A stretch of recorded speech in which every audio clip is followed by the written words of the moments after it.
Every workplace has two sides to the story. One builds the vision, the other brings it to life. Between expectations, pressure, and ambition lies a question that sparked endless debate. Employee versus employer. അപ്പോൾ ഞാൻ ചോദിക്കുന്നത്, ഇപ്പോൾ എംപ്ലോയീസൊക്കെ നമ്മളെ ഇപ്പോഴത്തെ കാലത്ത് billionaires ഇപ്പോൾ ട്രില്യണേഴ്സൊക്കെ വന്നു തുടങ്ങി. അപ്പോൾ ഇവർ ബില്യൺസ് ഓഫ് ഡോളേഴ്സ് ഉണ്ടാക്കുമ്പോൾ അതിൻ്റെ ഒരു ശതമാനം അവർക്ക് വേണ്ടി പണിയെടുക്കുന്നവർക്ക് വേണ്ടി ചില കൂടെ.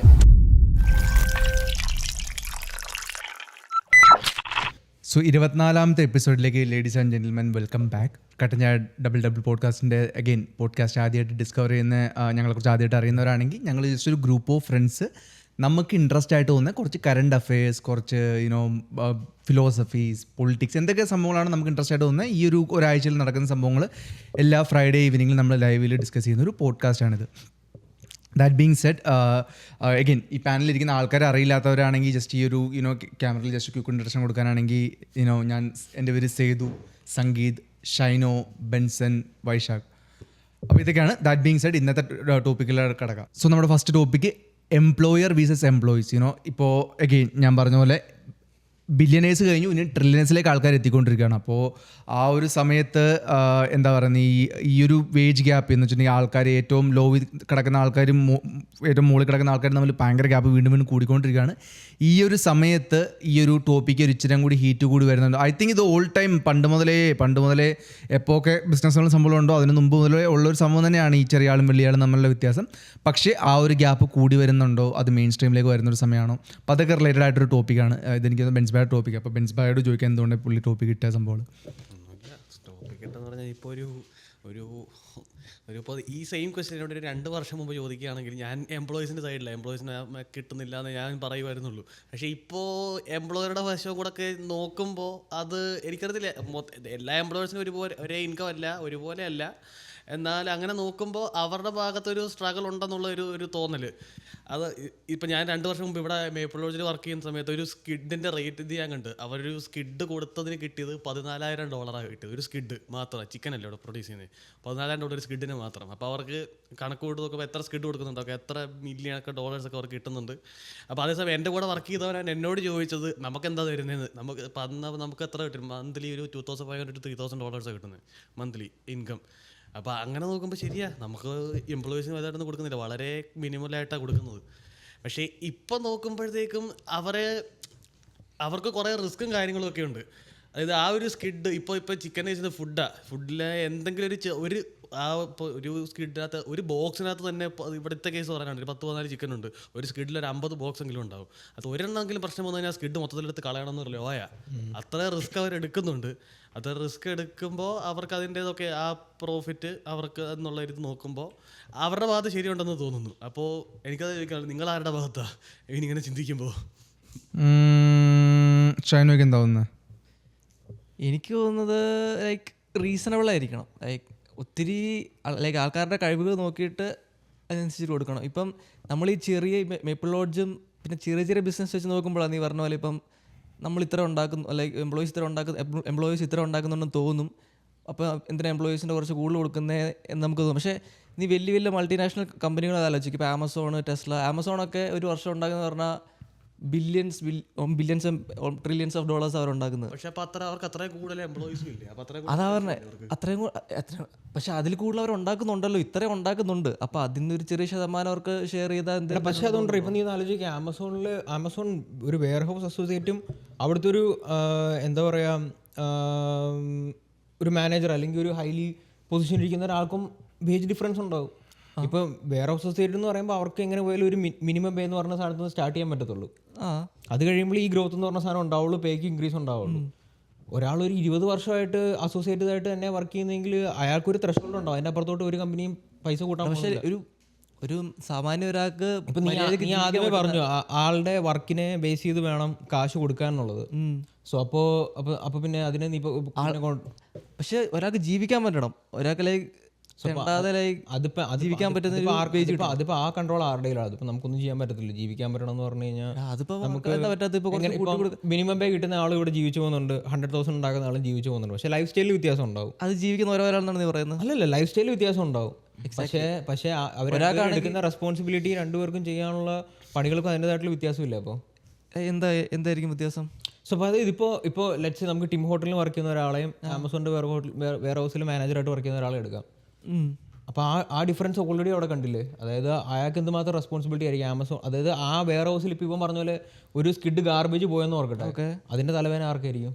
അപ്പോൾ ഈ ടിം ഹോട്ടൻസിൽ വർക്ക് ചെയ്യുന്ന ഒരാളെന്ന് പറഞ്ഞില്ലേ, നീ ഇവിടുത്തെ ടിം ഹോട്ടൻസ് കണ്ടിട്ടുണ്ടോ? ഒരു സമയത്ത് ലൈക്ക് ഒരു അറ്റ്ലീസ്റ്റ് ഒരു 4-5 ഓർഡർ അറ്റ് എ ടൈം, ഒരു ചെവിയിൽ ഒരു ഇയർഫോണും ഒരു അപ്പുറത്തെ ഒരാളോട് സംസാരിക്കുന്ന ഒരു സ്ക്രീൻ ഇവിടെ ഒരു സ്ക്രീൻ ഇവിടെ, അങ്ങനെ ഒരേ സമയം ഒരു 4-5 order at A time control ചെയ്യുന്നുണ്ട്. അത് പാടാണല്ലോ. പക്ഷേ അപ്പോൾ അവരോട് അത് പറഞ്ഞിട്ടല്ലേ അവർ എടുക്കുന്നത്, നിങ്ങൾ ഈ പണി ചെയ്യണം, ഇത് നിങ്ങൾക്ക് തരാൻ പോകുന്ന.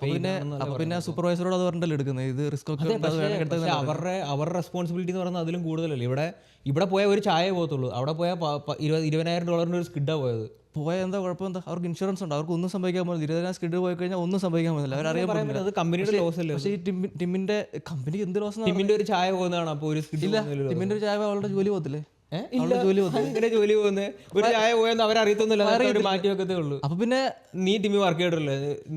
നീ എത്ര റാപ്പ് കൊടുത്ത് മുക്കിയിട്ടുണ്ട് നിന്റെ ജോലി? അതിവിടെ പറയാൻ കാര്യം അല്ല.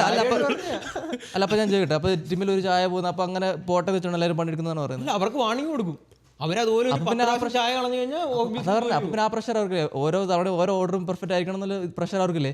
അല്ലെങ്കിൽ ആ പ്രഷറും മറ്റേത് എനിക്ക് തോന്നുന്നു അവർക്കിപ്പം ഇതിപ്പോ നീ ഓർഡർ ചെയ്യാൻ പോകുന്ന ഫ്രഞ്ച് വാനില ആണെങ്കിൽ അവിടെ ഫ്രഞ്ച് വാനിലയുടെ ഇതുണ്ട്, ഫ്രഞ്ച് വാനില പോയി കുത്തുക. അപ്പൊ അത് അവർ ബില്ലോട്ട് അത് ഒരു സമയത്ത് കുത്തുന്ന സാധനം അവിടെ മോണിറ്ററിൽ പോയി തെളിയും. എന്താ സമയത്ത് ഈ ചെവി കൂടെ വേറെ ഡ്രൈവ് ത്രൂവിലെ ഓർഡർ വന്നോണ്ടിരിക്കുക, രണ്ടും കൂടെ ഒരേ സമയം ചെയ്യണം. അതുകൊണ്ട് അത് ഓക്കെ, അത് അത്ര എളുപ്പമാണെന്ന് അത്ര എളുപ്പമാണെന്ന് പറയരുത്.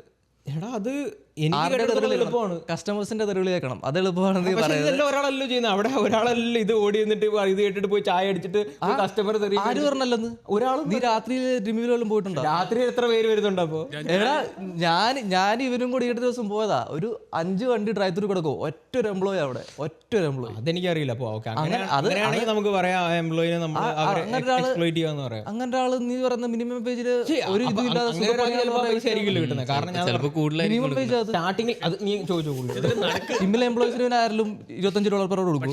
ഇതൊരു നടുക്കെത്തുമ്പോഴത്തേക്ക് പോകുന്ന തോന്നുന്നത്. അതായത് ഇപ്പൊ എംപ്ലോയർ ഒരു മനസ്സ് കാണിക്കാന്ന് വിചാരിക്കും, അവർക്ക് കുറച്ചേ കിട്ടുന്നുള്ളൂ, കൂടുതൽ കൊടുക്കാന്ന് വെച്ച് കൂടുതൽ കൊടുക്കുമ്പോ എത്ര പേര് കൊടുക്കും? എംപ്ലോയി ഡിമാൻഡ് കൂട്ടും. അതാ എംപ്ലോയി എനിക്ക് ഇച്ചിരി കൂടുതൽ കൊടുക്കുമ്പോഴത്തേക്ക് കുറച്ചുകൂടെ കഴിയുമ്പോൾ കുറച്ചുകൂടെ പോരെന്നെങ്കിൽ പോരട്ടെ വിചാരിച്ച് എംപ്ലോയി കൂട്ടും. എന്നാൽ at the same time employer എന്താ പറയുക ചൂഷണം ചെയ്യാന്ന് വിചാരിക്കുക, പിന്നെ മിനിമം കൊടുത്ത് ഇവിടെ നിർത്താന്ന് വിചാരിച്ചാൽ അവന്റെ എന്താ ആ ഒരു ഡെസ്പറേറ്റിന് ഇതെന്താ മുതലെടുക്കുന്ന പോലെയുണ്ട്. അതിപ്പോഴത്തേക്ക് രണ്ട് ക്യാൻസൽ ആയി പോകുന്നവരുണ്ട് കാര്യം പറഞ്ഞാൽ. അതിപ്പോ നമുക്ക് സത്യം പറഞ്ഞ ഇപ്പൊ അറിയാവുന്ന കാര്യം. ഇപ്പൊ ഒന്നാമത്തെ കാര്യം ആൾക്കാരെ കിട്ടാനില്ല. അപ്പൊ നമ്മളിപ്പോ ഉള്ളവരെ ഇപ്പം ഏറ്റവും ഒരു ജീവിക്കാൻ പറ്റുന്ന വേജ് കൊടുക്കാതെ ലൈക്ക് പണിയെടുപ്പിച്ച് കഴിഞ്ഞാൽ അത്ര കാലം നമ്മോട് നിൽക്കും. അവരെന്തോ ആത്മാർത്ഥമായിട്ട് മിനിമം വേജ് സെറ്റ് ചെയ്യുന്നത് അത് കമ്പനികളല്ല, അത് ഗവൺമെന്റ് അല്ലേ? ഗവൺമെന്റ് സെറ്റ് ചെയ്യുന്നത്. പക്ഷെ കമ്പനികൾക്ക് വേണമെങ്കിൽ അവരുടെ എംപ്ലോയീസിന്റെ ഇതനുസരിച്ച് കൂട്ടി കൊടുക്കാമല്ലോ. അതാ പറഞ്ഞത്, ഒരു കമ്പനിയിൽ ഒരു എംപ്ലോയി പുതുതായിട്ട് ജോയിൻ ആയി, ഏത് എംപ്ലോയർ ആണ് ആ എംപ്ലോയിക്ക് വന്ന ഉടനെ തന്നെ $100 per hour കൊടുക്കാൻ പോകുന്നത്? $100 ഒരു മിനിമം പേക്കുള്ള സാധനം എംപ്ലോയർ കോൺട്രിബ്യൂട്ട് ചെയ്യുന്നുണ്ടെങ്കിൽ മിനിമം പേയിൽ സ്റ്റാർട്ട് ചെയ്യും. എടാ പക്ഷേ അതാണ് ഇപ്പൊ പറഞ്ഞ ടിമ്മില ഒറ്റയ്ക്ക് വർക്ക് ചെയ്യുന്നവൻ അവിടെ ഷിഫ്റ്റ് ഇടാൻ കാരണം തന്നെ ചിലപ്പോൾ അവനൊരു സൂപ്പർ എംപ്ലോയി ആണെന്നുള്ള കാര്യം അവർക്ക് അറിയാം. ഒരിക്കലും ഇല്ല. പ്ലസ് അവന് ചിലപ്പോൾ അവൻ അവിടെ ഒരു 2 വർഷം, എനിക്ക് ടിമ്മിൽ പേഴ്സണലി വർക്ക് ചെയ്യുന്ന അറിയാൻ ഫ്രണ്ട്സ് ഉണ്ട്, അവർ പറഞ്ഞിട്ടുണ്ട്. അതായത് അവർ ടീമിൽ വർക്ക് ചെയ്ത് ചിലപ്പോൾ ഒരു കൊല്ലം കഴിയുമ്പോഴത്തേക്ക് അവർക്ക് വരാൻ പോകുന്ന അടുത്ത ഓപ്പർച്യൂണിറ്റി എന്ന് പറയുന്നത് ഇവരെ ടീമിൽ ഇടിയാനുള്ളതായിരിക്കും. സോ ബേസിക്കലി അപ്പോൾ അവർക്ക് പേ കൂടും. അവിടെ എത്ര കൂടും അതെനിക്കറിയാൻ പറ്റും. ചിലപ്പോൾ $2 കൂടുമായിരിക്കും. അതുകൊണ്ട് എന്താണെന്നാണ് പറയുന്നത്. അപ്പോൾ അത്രയും റെസ്പോൺസിബിലിറ്റീസും കൂടും, പക്ഷേ $2 കൂടും. അതാണ് വലിയ ഇതാണ്. അപ്പോൾ അങ്ങനെയുള്ളൊരു ജീവിതകാലം മുഴുവൻ ടിമ്മി വർക്ക് ചെയ്യാൻ പോകുന്നുണ്ടെന്ന് എനിക്ക് തോന്നുന്നില്ല. അവർ പണി നിർത്തി അടുത്ത പണിക്ക് പോകും. അടുത്ത പണിക്ക് പോയാൽ ടിമ്മി നിൽക്കുന്ന ആൾക്കാർക്ക് ചിലപ്പോൾ അവർക്കത് ഓക്കെ ആയതുകൊണ്ടായിരിക്കും. പക്ഷെ അപ്പോൾ അവർ വേജ് കുറവാന്ന് പറഞ്ഞ് കംപ്ലയിൻറ്റ് ചെയ്യുന്നുണ്ടെങ്കിൽ അവിടെ ആരാ വർക്ക് ചെയ്യേണ്ടത്? നമ്മൾ പേഴ്സണലി വർക്ക് ചെയ്യണോ അതോ നമ്മൾ എംപ്ലോയറെ ഇപ്പോൾ ബ്ലെയിം ചെയ്യണം? അതെനിക്കറിയില്ല. അത് എടാ ഏത് ജോലിക്ക് പോയാലും ഇതല്ലേ അവസ്ഥ. ഏത് ജോലിയിലും മിനിമം വേജ് എന്ന് പറഞ്ഞാൽ മിനിമം വേജ് തന്നെ, എല്ലായിടത്തും സെയിമാ.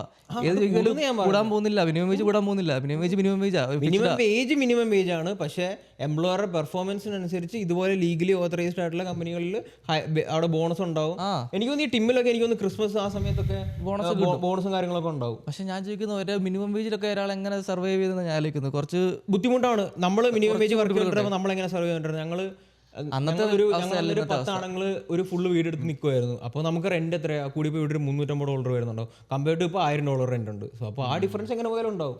അപ്പോൾ അതുപോലെ ജീവിക്കേണ്ടത്. അത് ഈ കക്ഷി പറയുന്നുണ്ടായിരുന്നു, മറ്റേ ആ ഓപ്പോസിറ്റ് പിയർ പോളിവർ പറയുന്നുണ്ടായിരുന്നു, 50 വർഷം മുമ്പ് ഒരു ബാർബർക്ക് അല്ലെങ്കിൽ അതുപോലെ ഒരു ആ വേജ് കിട്ടുന്ന ഒരാൾക്ക് ഇവിടെ കാനഡയിൽ ഒരു ഹൗസ് ലോൺ എടുത്ത് സുഖമായിട്ട് ജീവിക്കാനുള്ള ഒരു ഓപ്ഷൻ ഉണ്ടായിരുന്നു. ഇന്ന് ലോയർക്ക് അതില്ല, ആ ഒരു ഓപ്ഷൻ ഇല്ലെന്നാ പറയുന്നത്. ലോയറുടെ വേ കിട്ടുന്ന ഒരാൾക്ക് കാനഡയിൽ ഇതില്ലെന്നാ പറയുന്നത്. ഇപ്പം മിനിമം വേജ് അല്ലെങ്കിൽ ആ ഒരു ലെവലിൽ വർക്ക് ചെയ്യുന്ന ഒരാൾക്ക് ബാങ്കിൽ നിന്ന് ലോൺ പോലും അപ്രൂവ് ആവില്ല. ഇല്ല.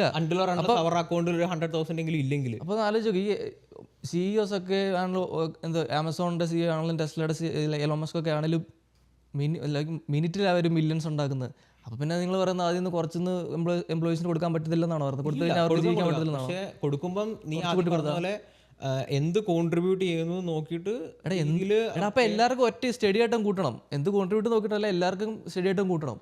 എൻ്റെ എംപ്ലോയീസിനൊക്കെ ഞാൻ ഇത്രയും കൊടുക്കും, അവർ ഇത്ര ഇത് ജീവിക്കണം എന്നിട്ട് ഓൾറെഡി എനിക്ക് തോന്നുന്നു കൊടുക്കുന്നുണ്ടെന്ന് തോന്നുന്നു. ഇല്ല, ആമസോണിന്റെ ഒക്കെ എംപ്ലോയീസ് ഒക്കെ എംപ്ലോയീസ് അല്ല, ടോപ്പ് ലെവലിലുള്ളവർ. എല്ലാ കമ്പനിയിലും ആ കമ്പനി ജോലി ചെയ്യുന്നതിന്റെ പെർക്സ് ഉണ്ട്. അതായത് ഞങ്ങൾക്ക് ഹെൽത്ത് ഇൻഷുറൻസ് ഫ്രീ ഉണ്ടായിരുന്നു. പിന്നെ നമുക്ക് കാറിന്റെ ഇൻഷുറൻസ് പോലുള്ള കാര്യങ്ങൾ എടുക്കുമ്പോൾ കമ്പനി രജിസ്റ്റേർഡ് ആയിട്ടുള്ള ഒരു ഇൻഷുറൻസ് കോർപ്പറേഷൻ ആണെങ്കിൽ അവർ അതിന് ഡിസ്കൗണ്ട് തരും. പിന്നെ ഹൗസിംഗ് ലോൺ അപ്ലൈ ചെയ്യുമ്പോൾ ഡിസ്കൗണ്ട് തരും. ഈവൻ കമ്പനീസിന് ലോൺ റെന്റ് ചെയ്യും, അവർ ഇൻട്രസ്റ്റ് ഇല്ലാണ്ട് 0 ഇൻട്രസ്റ്റ് ലോൺ തരും. പിന്നെ സോ അപ്പൊ അങ്ങനെ കുറെ പേർക്കും ഉണ്ട്. അങ്ങനെ എംപ്ലോയീസ് ആയിട്ട് ചെയ്യുന്ന എംപ്ലോയീസ് ആണെങ്കിൽ നല്ല കാര്യം. പക്ഷെ അല്ലാതെ ആ കേസിൽ ഇതുണ്ട്. അപ്പോൾ അവരുടെ പേ കൂടുന്നതിന് അതേ പറഞ്ഞു. ഇപ്പോൾ ഒരു വർക്കിൽ അവൻ സ്റ്റാർട്ട് ചെയ്യുന്ന 20-ലാണെങ്കിൽ ഈ കമ്പനി 35 ഒരു ത്രഷോൾഡ് വെച്ചിട്ടുണ്ടായിരിക്കും. എന്നിട്ട് ഇവനെ 35 വരെ എത്തിക്കും. പക്ഷെ അവൻ എത്തുമ്പോൾ ചിലപ്പോൾ ഒരു 20 കൊല്ലം കഴിഞ്ഞിട്ടുണ്ടായിരിക്കും അവിടെ. ഓക്കെ, ഞാൻ പറഞ്ഞത് അത് നല്ല കാര്യം. അല്ലെങ്കിൽ ഇപ്പം നീ ഇപ്പോൾ പറഞ്ഞ പോലെ പെർക്സ് ഒക്കെ കൊടുക്കുന്നുണ്ട്, എന്തെങ്കിലും ബെനിഫിറ്റ്സ് ഒക്കെ ഉണ്ടെങ്കിൽ നല്ല കാര്യം. പക്ഷെ അങ്ങനെ ട്രീറ്റ് ചെയ്യാത്ത എത്ര എംപ്ലോയീസ് ഉണ്ട്, ചൂഷണം ചെയ്യുന്ന എത്ര പേരുണ്ട്?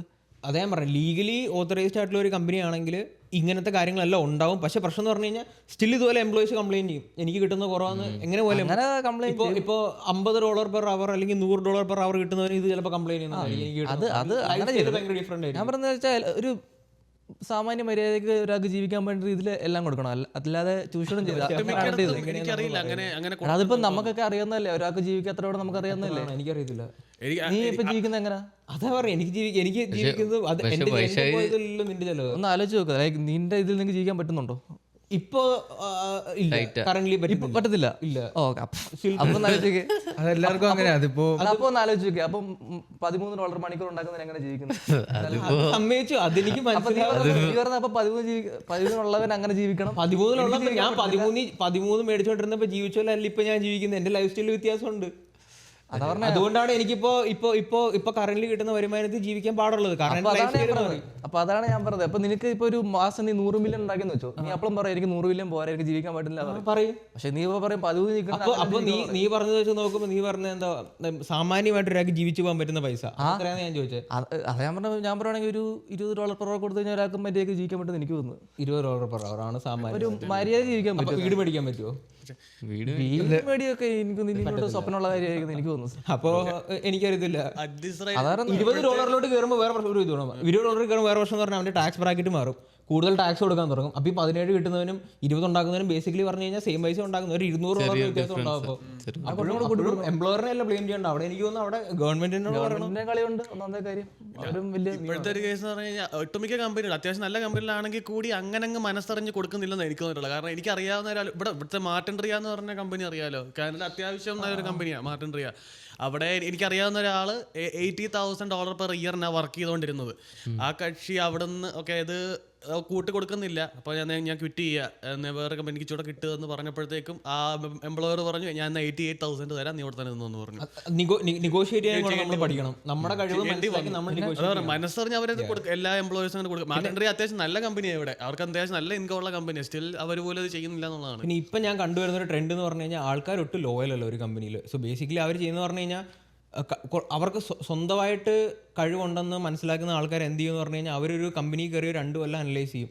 അവർക്ക് അവിടെ ഗ്രോത്ത് ഇല്ലാന്ന് കാണുമ്പോൾ അവരപ്പോൾ ചാടുക, വേറെ കമ്പനിയിലോട്ട് പോകും. കാരണം അവർക്കറിയാം വേറെ ഓപ്പർച്യൂണിറ്റീസ് ഉണ്ട്.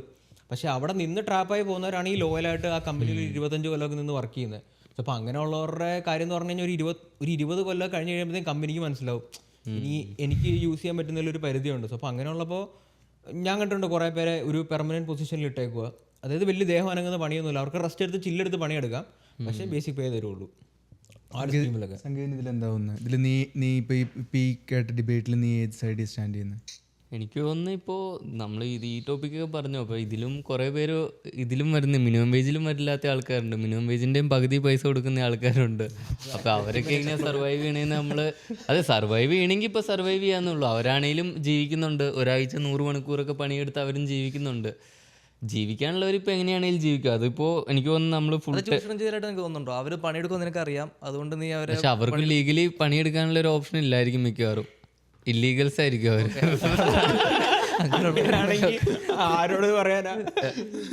അങ്ങനെയാണെങ്കിൽ അപ്പം അവിടെ നിനക്ക് ചൂഷണം ചെയ്തിട്ട് തോന്നില്ല. നിനക്കറിയാം അവരെ കൊണ്ട് വേറെ ഓപ്ഷൻ ഇല്ല, അപ്പൊ എനിക്ക് എന്തൊക്കെ അപ്പൊ അവിടെ കംപ്ലീറ്റ്ലി എംപ്ലോയറിന്റെ സൈഡിലാണ് മിസ്റ്റേക്ക്. എംപ്ലോയറിന്റെ സൈഡിലുണ്ട്, എംപ്ലോയിക്കും പണിയെടുക്കാൻ പറ്റില്ലല്ലോ. ഒരു എംപ്ലോയിക്ക് പണിയെടുക്കാൻ പറ്റില്ല, പക്ഷെ നമ്മൾ അവരെ മിസ്യൂസ് ചെയ്യുവാണല്ലോ. ഒരു മോറൽ ഒരു ഇതില്ല. എനിക്കറിയാം അവനെ കൊണ്ട് വേറെ ഓപ്ഷൻ ഇല്ല, അപ്പൊ പിന്നെ ഞാൻ എന്ത് പറഞ്ഞാലും അവൻ ചെയ്തോളും. അങ്ങനെ ഒരു ഇത് കാനഡയിലൊക്കെയാണ് ഞാൻ പറയുകയാണെങ്കിൽ $10 താഴെ കൊടുക്കുന്നവരൊക്കെ കൊലപാതകം ചെയ്യുന്നത്. $10 ഇപ്പൊ ഭയങ്കര കുറവാ. ഇപ്പൊ ഒരു സ്റ്റാൻഡേർഡ് 13 കൊടുക്കണം.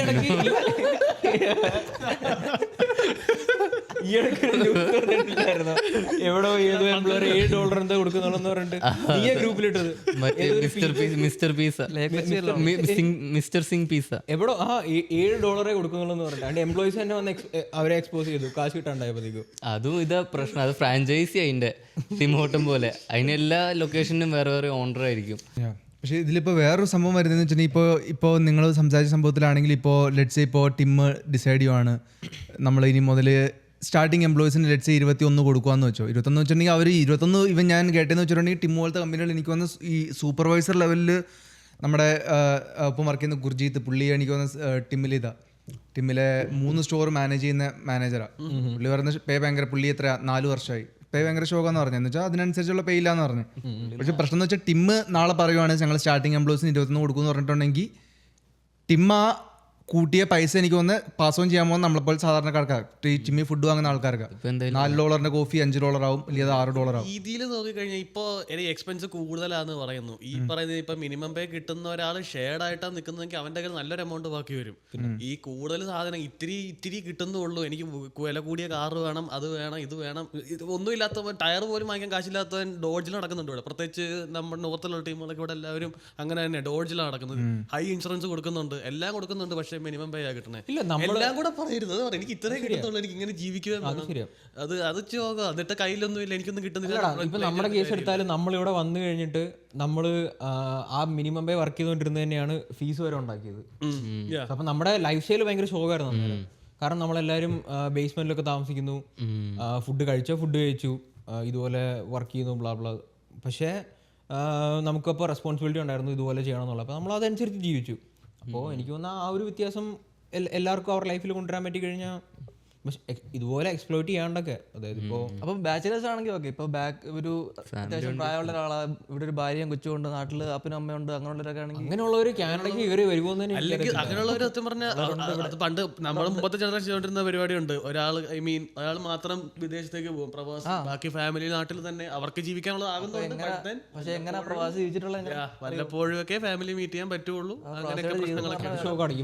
ഈവൻ ഫാമിലീസ് ആയിട്ട് ഇവിടെ ജീവിക്കുന്നവരാണെങ്കിൽ എനിക്ക് തോന്നുന്നു അവർ ഒന്നെങ്കിൽ എന്തെങ്കിലും പ്ലാൻ ചെയ്തേ വരുള്ളൂ. ഓക്കെ, ഇവിടെ അവിടെ പോയിട്ട് ഇങ്ങനെ എന്തെങ്കിലും ചെയ്യണം, ബാക്കപ്പിൽ കുറച്ച് പൈസയൊക്കെ അക്കൗണ്ടിൽ ഇട്ടിട്ടൊക്കെ. പക്ഷെ അല്ലാണ്ട് ഈവൻ നല്ല ജോലി കളഞ്ഞിട്ട് റിസ്ക് എടുത്ത് വരുന്നവരുടെ കാര്യമൊക്കെ ഭയങ്കര ഷോക്ക്. ഈവൻ നമുക്ക് പണ്ടറിയാവുന്ന ആരൊക്കെ ഒരു ഡോക്ടറായിട്ട് വന്നിട്ട് ഇവിടെ പിന്നെ കോഴ്സും ചെയ്യാൻ പറ്റാ. എന്റെ റൂംമേറ്റ് ഒരു പുള്ളി ഉണ്ടായിരുന്നു, പുള്ളിയാണെന്ന് തോന്നുന്നു. പിന്നെ വാൾമാർട്ടിലൊന്നും പുള്ളി വാൾമാർട്ട് സൂപ്പർവൈസർ. പുള്ളി ഡോക്ടറെ, നാട്ടിലാണെങ്കിൽ കോളേജ് പ്രൊഫസറൊക്കെ ആയിരുന്നു. പുള്ളിക്ക് സ്വന്തമായിട്ട് ക്ലിനിക് ആയിരുന്നു, സ്വന്തമായിട്ട് ക്ലിനിക്കൊക്കെ ഉണ്ടായിരുന്നു. പക്ഷേ പുള്ളി അതൊക്കെ നിർത്തി ഇങ്ങോട്ട് വന്നിട്ട് ഇവിടെ വാൾമാർട്ടിൽ സൂപ്പർവൈസറായിട്ട് എന്റെ റൂംമേറ്റ് ആയിരുന്നു പുള്ളി. ചിലപ്പോൾ അങ്ങനെ ഇവിടെ ഒത്തിരി പേരുണ്ട്. കാരണം ഇവിടെ അങ്ങനെ ഡോക്ടേഴ്സിനൊന്നും ഡയറക്ട്ലി വന്ന് വർക്ക് ചെയ്യാൻ ഇവിടെ കോഴ്സ് എടുക്കണം. അങ്ങനെ ഡിസിഷനൊക്കെ എടുക്കുമ്പോൾ മനസ്സിലാക്കുക ഇവിടെ കാനഡയിൽ വന്നു കഴിഞ്ഞാൽ പൈസ ഉണ്ടാക്കാന്ന് പറഞ്ഞാൽ അത്ര ഈസി ആയിട്ടുള്ള കാര്യമല്ല. പ്രത്യേകിച്ച് ഇതുപോലെയുള്ള കോഫി ഷോപ്പ് കാര്യങ്ങളിലൊക്കെയാണ് ജോലി കിട്ടുന്നതെങ്കിൽ മിനിമം പേ ഇത്രേ ഉള്ളൂ. പക്ഷെ നമ്മുടെ എക്സ്പെൻസ് എന്ന് പറയുന്നത് നമ്മുടെ കയ്യിൽ നിൽക്കത്തില്ല, ഭയങ്കര കൂടുതലായിരിക്കും. കോഫി ഷോപ്പ് മാത്രമല്ല, ഇപ്പോൾ വെയർ ഹൗസ് ആണെങ്കിലും. പക്ഷേ പ്രശ്നം എന്ന് വെച്ചാൽ ഈ വെയർ ഹൗസ് ഒക്കെ ഈ ബേസിക് എംപ്ലോയീസിനെ എന്താ പറയുന്നത്, നമ്മൾ പേ റേറ്റ് കൂട്ടിയതുപോലെ നമ്മൾ കൺസ്യൂമേഴ്സ് നമ്മൾക്കാണ് പൈസ കൂടുതൽ വരുന്നത്, അവരെന്തായാലും ഏറ്റെടുക്കത്തില്ല. അപ്പോൾ അങ്ങനെ ഒരു പ്രശ്നമുണ്ട്. അപ്പോൾ നമ്മുടെ എക്സ്പെൻസ് കൂടും. അപ്പോൾ ഓവറോൾ എന്തായാലും നമ്മുടെ പോക്കറ്റിൽ നിന്ന് പൈസ എടുത്ത് അവർക്ക് കൊടുക്കുന്ന പോലെ ആയിപ്പോകും. സംഭവം എന്ന് വെച്ചിട്ടുണ്ടെങ്കിൽ നമ്മളിതിനെ നോക്കി കാണേണ്ട രീതി ഇച്ചിരി മാറ്റുവാണ്. ഇപ്പോൾ ഇൻസ്റ്റെഡ് ഓഫ് നമ്മൾ പറയുവാണ് സ്റ്റാർട്ടിങ് ജോബ് ഈ പേ എന്ന് വെച്ചിട്ടുണ്ടെങ്കിൽ ഇതെന്ന് വെച്ചിട്ടുണ്ടെങ്കിൽ ഒരു എംപ്ലോയിക്ക് നമ്മുടെ ലേബർ മാർക്കറ്റിലേക്ക് ഇറങ്ങാനുള്ളൊരു സ്റ്റാർട്ടിംഗ് ആണ് ഈ മിനിമം പേയിലുള്ള ജോബുകൾ. അതിന് സ്കില്ലൊന്നും വേണ്ട. ടീമിലൊക്കെ ആണെങ്കിൽ അവർ ട്രെയിനിങ് തരും, മിസ്റ്റേക്ക് വരുത്തലും ഇതുപോലെ കുഴപ്പമില്ല. പക്ഷേ ഇതിൽ ഇറങ്ങുന്ന ആൾക്കാർ അവർ ഇച്ചിരി ലേസി ആണെങ്കിൽ അവർ പറയും ലൈഫ് സ്റ്റൈൽ എനിക്ക് ഓക്കെ ആണെന്ന് പറഞ്ഞുകൊണ്ടിരുന്നാൽ അതനുസരിച്ചുള്ള പേ കിട്ടത്തുള്ളൂ. പക്ഷേ അവർക്ക് ഇച്ചിരി ആഗ്രഹം ഉണ്ടെങ്കിൽ അവർക്ക് ആ സമയം ഉപയോഗിച്ചിട്ട് വേറെ കോഴ്സ് പഠിക്കാം, വേറെ സ്കിൽസ് പഠിക്കാം, ട്രേഡിങ് പഠിക്കാം, സ്റ്റോക്ക് മാർക്കറ്റ് പഠിക്കാം. അങ്ങനെ ഇത് കുറേ ഓപ്ഷൻസ് ഉണ്ട്. പക്ഷേ അതിൽ കുറേ കഷ്ടപ്പാടും ചെയ്യേണ്ടി വരും. അങ്ങനെ ചെയ്യുമ്പോൾ അവർക്ക് അവരുടെ ലാഡർ, അവരുടെ എന്താ പറയുക, അവരുടെ ലൈഫ് സ്റ്റൈൽ കൂട്ടാം, അവരുടെ ഇൻകം കൂട്ടാൻ സംഭവം ചെയ്യാം. കുറച്ച് നാൾ മേ ബി ഇതിൽ നിന്നുള്ള ഇൻവെസ്റ്റ്മെൻറ്റ് വെച്ച് വേണമെങ്കിൽ അവർക്കൊരു ബിസിനസ് സ്റ്റാർട്ട് ചെയ്യാം. പിന്നെ ഇത് ഇപ്പം ഒരു വേർഡ് പറഞ്ഞായിരുന്നു, നെഗോഷിയേറ്റ്. അതൊരു നല്ല വേർഡാണ്. കാര്യം എന്ന് വെച്ചിട്ടുണ്ടെങ്കിൽ ഇപ്പോൾ ഈ എംപ്ലോയി സംഭവം റിലേഷൻ വെച്ചിട്ടുണ്ടെങ്കിലും സത്യം പറഞ്ഞിട്ടുണ്ടെങ്കിൽ കുറേ നാൾ കഴിയുമ്പോഴത്തേനും എംപ്ലോയിക്ക് തോന്നുവാണ് എൻ്റെ വാല്യൂ ഇത്രയാണ്, ഞാൻ ഇത്രയും ചെയ്യുന്നുണ്ടെങ്കിൽ പുള്ളി ഡയറക്റ്റ്ലി പോയി പറയാനുള്ള കോൺഫിഡൻസ് കൊണ്ടാണ് ഞാൻ ഇത്രയും സംഭവം ചെയ്യുന്നുണ്ട്, എൻ്റെ പേ ഇച്ചിരി കൂട്ടി തന്നില്ലെങ്കിൽ എനിക്ക് വേറെ ജോലി നോക്കേണ്ടി വരും എന്ന് പറഞ്ഞിട്ടുണ്ടെങ്കിൽ എംപ്ലോയറോട് നെഗോഷിയേറ്റ് ചെയ്യാം. പുള്ളിക്ക് അത്ര സ്കില്ലുണ്ടെന്ന് പുള്ളി കോൺഫിഡൻസ് ഉണ്ടെങ്കിൽ പുള്ളി ആ കട വിട്ടുപോയാലും വേറെ അടുത്ത പുള്ളിനെ ഹയർ ചെയ്യുകയും ചെയ്യായിരിക്കും. പക്ഷേ അതിന് സ്കില്ല് വേണം, അതിനത്ര എക്സ്പീരിയൻസ് സംഭവങ്ങളുണ്ടെന്ന് പുള്ളിക്ക് തന്നെ കോൺഫിഡൻസ് വേണം. അപ്പോൾ അതും ഒരു ആംഗിളായിട്ട് എനിക്ക് തോന്നുന്നുണ്ട്. പക്ഷേ ഇതൊരു നല്ല ടോപ്പിക്കാണ്. കാര്യം എന്ന് വെച്ചിട്ടുണ്ടെങ്കിൽ ഇതുപോലെ ആൾക്കാർ മാനിപ്പുലേറ്റ് ചെയ്യപ്പെടുന്നുണ്ട്, അവർക്ക് വേറെ ഓപ്ഷൻ ഇല്ല. അപ്പോൾ അതാണ് എൻ്റെ ഒരു ടേക്ക്. എന്തെങ്കിലും നിനക്ക് ഫൈനൽ ടേക്ക് എന്തെങ്കിലും സംഭവം? ഇവിടെ നീ ഇപ്പം നെഗോഷിയേറ്റ് പറഞ്ഞപ്പോൾ എനിക്ക് ഓർമ്മ വന്നൊരു സംഭവം. ഞാൻ ഈ യൂണിയൻ സ്റ്റേഷനിൽ ഒരു റെസ്റ്റോറൻറ്റിന് വേണ്ടി ഞാൻ വർക്ക് ചെയ്തായിരുന്നു. അപ്പോൾ അവിടെ ഞാൻ ആദ്യം സ്റ്റാർട്ടിങ് ചെന്നപ്പോൾ പുള്ളി എൻ്റെ അടുത്ത് പറഞ്ഞ് എനിക്ക് $10 വെച്ച് ചെയ്യാമെന്ന് പറഞ്ഞ് അവരിൽ. അപ്പോൾ ഞാൻ ഒന്നും പറഞ്ഞില്ല. ഞാൻ ആദ്യത്തെ ദിവസം പോയി പണിയെടുത്ത്, പിന്നെ രണ്ടാമത്തെ ദിവസം പോയപ്പോൾ ഞാൻ പറഞ്ഞു എനിക്ക് പറ്റില്ല എന്ന് ഞാൻ പറഞ്ഞു. അപ്പോൾ പുള്ളി പറഞ്ഞു $12 ആക്കാമെന്ന് പറഞ്ഞ്. ഞാൻ പറഞ്ഞു ഓക്കെ എന്ന് പറഞ്ഞിട്ട് പോയി. ഒരാഴ്ച പണിയെടുത്ത്, ഒരാഴ്ച കഴിഞ്ഞപ്പോൾ ഞാൻ പറഞ്ഞു എനിക്ക് പറ്റത്തില്ല എന്ന് പറഞ്ഞ്. അപ്പോൾ പുള്ളി പറഞ്ഞു ഞാൻ മിനിമം പേ ആക്കിത്തരാമെന്ന് പറഞ്ഞ്, എന്നുവെച്ചാൽ $17 ആക്കിത്തരാമെന്ന് പറഞ്ഞു ഒറ്റയടിക്ക്. അപ്പോൾ നമുക്ക് ഒരു വാല്യൂ ഉണ്ടെങ്കിൽ നമുക്ക് എന്താ പറയണേ, എംപ്ലോയർ ആണെങ്കിൽ നെഗോഷിയേറ്റ് ചെയ്യാൻ റെഡിയാണ്. നമ്മൾ അത്രയും വർക്ക് ചെയ്യുന്നുണ്ടെന്ന് അവർ കാണുവാണെങ്കിൽ അവർ ചെയ്യും. പക്ഷേ ബാക്കിയുള്ളവർക്ക് സ്റ്റിൽ എത്രയാണ്, $10-12 പേ ചെയ്തുകൊണ്ടിരുന്നത്. അപ്പോൾ എനിക്കവർ 17 പേ ചെയ്യാമെന്ന് പറഞ്ഞു. ഞാൻ പറഞ്ഞു എനിക്ക് ഇത്രയും ദൂരം വരണം. പിന്നെ അഗെയിൻ അവർ റെഡി ആയിരുന്നു. അപ്പോൾ നെഗോഷിയേറ്റ് ചെയ്യണ ഒരു സംഭവം നല്ലതാണ്. ഇപ്പോൾ നമുക്ക് അത്രയും വാല്യൂ ഉണ്ട്, അല്ലെങ്കിൽ നന്നായിട്ട് വർക്ക് ചെയ്യുന്നുണ്ടെങ്കിൽ എംപ്ലോയീസ് ആണെങ്കിലും അത് ചെയ്യാൻ റെഡിയാണ്. പിന്നെ വേറൊരു സംഭവം എൻ്റെ മനസ്സിലേക്ക് വന്നതെന്ന് വെച്ചാൽ ഇപ്പോൾ നാട്ടിൽ ഈവൻ നേഴ്സുമാർക്ക് 9,000 സാലറി മന്ത്ലി. 9,000 രൂപ എന്ന് വെച്ചാൽ ഇവിടുത്തെ ഏകദേശം $120-130 ഉള്ളൂ. എന്ന് വെച്ചാൽ ഇവിടെ ഒരാൾ അതിൽ കൂടുതലുണ്ടാക്കുന്നുണ്ട് ഒരു ദിവസം. ഇവിടെ ഇപ്പോൾ നാട്ടിൽ ഈവൻ വലിയ വലിയ ഹോസ്പിറ്റലുകളുടെ കാര്യം ഞാൻ പറയുന്നത്, അവിടെ നേഴ്സുമാർക്ക് ഇത്രേ പൈസ കൊടുക്കുന്നുള്ളൂ. എനിക്ക് തോന്നുന്നത് അവരോട് ഓക്കെ 1 വർഷം ഇങ്ങനെ വർക്ക് ചെയ്യണം, അത് കഴിഞ്ഞിട്ട് വേറെ പൊസിഷനിലേക്ക് ആക്കും, പിന്നെ സീനിയർ ലീഡിലേക്ക് ആക്കും, അങ്ങനെയൊക്കെ പറഞ്ഞ് നേഴ്സുമാർക്കൊക്കെ 9,000 നമ്മുടെ നാട്ടിൽ കൊച്ചിയിലൊക്കെ കൊടുക്കുക എന്ന് പറഞ്ഞാൽ ഭയങ്കര ഷോക്കാണ്. 9,000 എനിക്ക് തോന്നുന്നില്ല ഒരാഴ്ച പോലും സർവൈവ് ചെയ്യാൻ പറ്റുമെന്ന്. നാട്ടിലൊന്നും എന്തായാലും പറ്റില്ലടോ.